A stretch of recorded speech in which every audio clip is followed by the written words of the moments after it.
Okay, so on this World EV Day, I think there are certain parameters of what we have done, or I should say what government has done in the entire EV ecosystem, which should be known outside very clearly. In terms of the EV ecosystem, there are three things which we should talk about. The first is about the manufacturing, second is about the supply, and the third part is the demand. As far as manufacturing is concerned, we have done the advanced chemistry cell PLI. We are also coming out with the niche PLI. The second part, which is about the supply side, we have the auto PLI. And the last part, which is the demand incentive, we have the FAME 2. It is followed by the FAME 1. Last year, we have also done some amendments and remodeled entire FAME 2. And now the results are in front of us. From the 3,600 vehicles, now we are standing per month in May 22 around 60,000 vehicles. So that's the drastic change, around 10 times number of registered vehicles have increased. In fact, right now around 11% emissions can be attributed directly to the energy related emissions. These emissions can be dealt with in a phased wise manner. For example, 86% if we combine two-wheeler, three-wheeler and the bus side. So that means 76 to 80% is the two-wheelers, which contributes majorly towards the urban emissions. Now, through the battery swapping policy, we are going to deal with the range anxiety and also this particular sector, that is two-wheelers and the three-wheelers. To start with light electric vehicles, we have launched the draft policy a month back. In fact, it's a draft policy, but now we are almost at the verge of putting up the final policy in the public domain. Now, this is going to be a game changer. In fact, India is the first country who has actually launched the EV policy for the battery swapping. We are coming out with the four different things. One is the battery swapping policy. Second is the battery swapping standards. Third, about the guidelines for the scheme. And the fourth part is about the battery as a service business models. These business models are being developed along with the industry and academicians. And we are going to put up this in public domain soon. Battery swapping is not a new concept as a whole. In some of the countries like Taiwan, it's already prevalent. 95% of the total electrification in Taiwan in this transport sector is basically dependent on the battery swapping. We are the LEV rich country, so that means we have to come out with different business models, and definitely battery swapping is one of them. Now next comes very important topic, that is a charging infrastructure. In fact, the range anxiety is not an issue.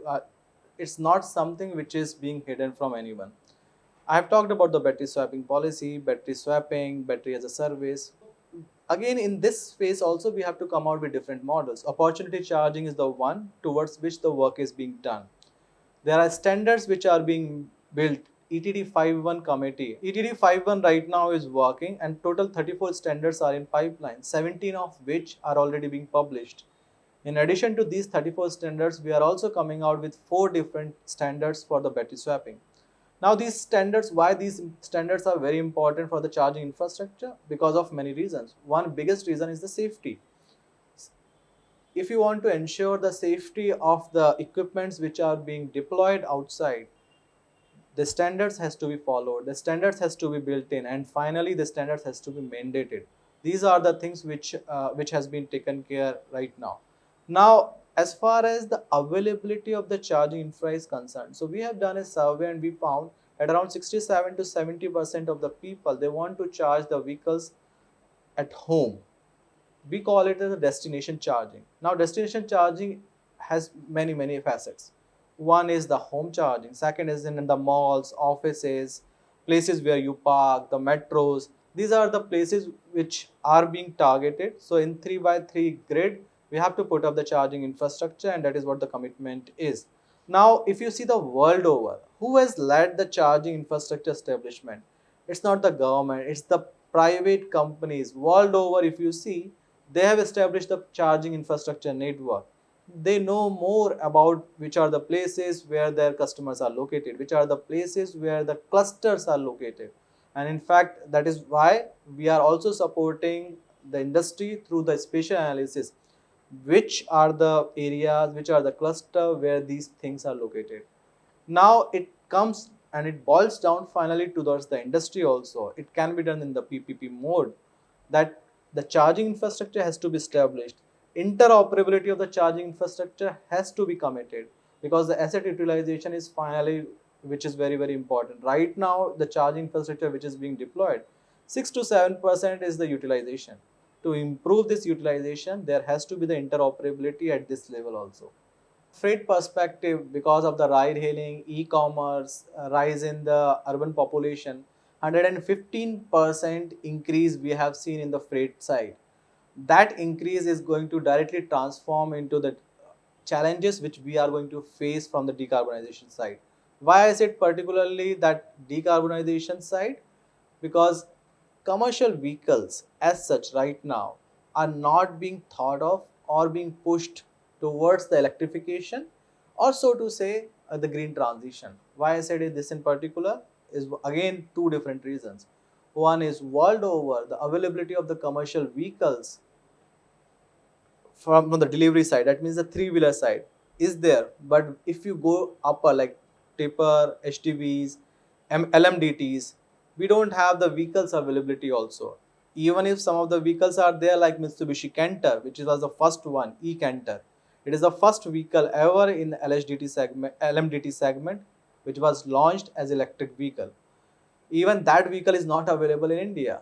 Although the company which, that is the Daimler actually owns 100% of the Mitsubishi Fuso commercial vehicle segment. That they can actually bring that vehicle also in India. But right now we don't have those vehicles available. We can see our commitments during the COP26. We have to set up 500 gigawatt of our power requirement from the non-fossil fuel based sources, and we are right on track. That's what I can say. Of course, the pace of adoption establishment is slow as of now, but it would be speed up the way we are going ahead with the tenders, with the contract conditions, policy changes, policy push. All those things are coming together. That means the incentives, regulatory, and the statutory commitments all coming together. I must say, in addition to these three more important things which has to be done. One is about the financing. EV financing has to be facilitated more. It includes the charging infra as well as the vehicles. Second is about the reuse and the recycling. That is one area wherein we are working very deeply with the ministries and also with the different governments outside our country also. And the last part is about the different business models so that the entire country can be covered in that. And the battery as a service is one part of that. I think with this, we would achieve our targets, not only the 30%, but also the segment wise more than that by 2030. Thank you.